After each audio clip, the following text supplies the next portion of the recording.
And we have said from the very beginning that organizing these postponed Olympic Games in this situation of a still ongoing pandemic will require sacrifices from everybody. From postponing in 2020 to many family and friends missing the Summer Games of 2021.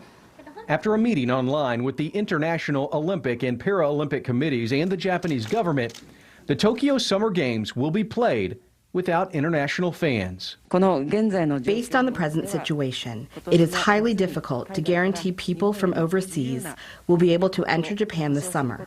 In order to give clarity to ticket holders living overseas and to enable them to adjust their travel plans at this stage, the Japanese side have come to the conclusion that they will not be able to enter into Japan at the time of the Games.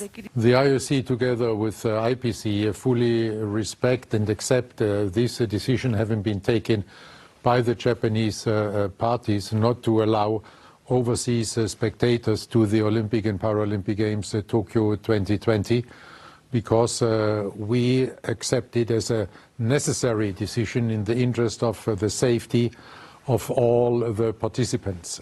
Now, the announcement has been rumored for several months. Organizers were pressured to wait longer, but these men and women wanted to make sure travelers could cancel flights and hotel reservations. The president of Tokyo 2020 is a former Olympic bronze medalist, and she knows this will no doubt be tough. I myself, as an athlete, participated in the Olympics a number of times, so the fact that overseas spectators are not able to attend the Games is very disappointing. More than 600,000 tickets were sold to fans outside of Japan. The committee is promising refunds, but some of those will be determined by what are called authorized ticket resellers. They handle sales outside the country. Some of those sites charge fees up to 20% above the ticket price. It's unclear if those fees will be refunded. The CEO of the organizing committee says they are not responsible for money lost on flights or hotel reservations. As for inside the country, nearly 4.5 million tickets were sold to residents of Japan.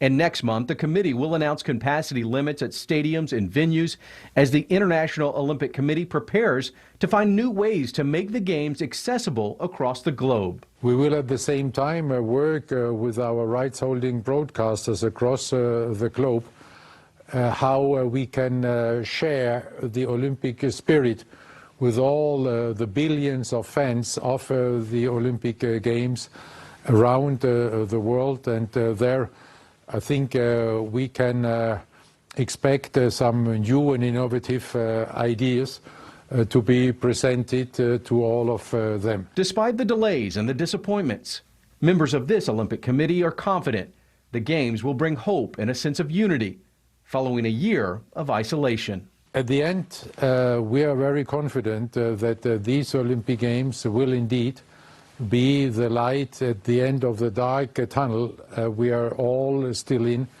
and that these games will send a strong message of peace, solidarity and resilience from Tokyo, from Japan to the entire world.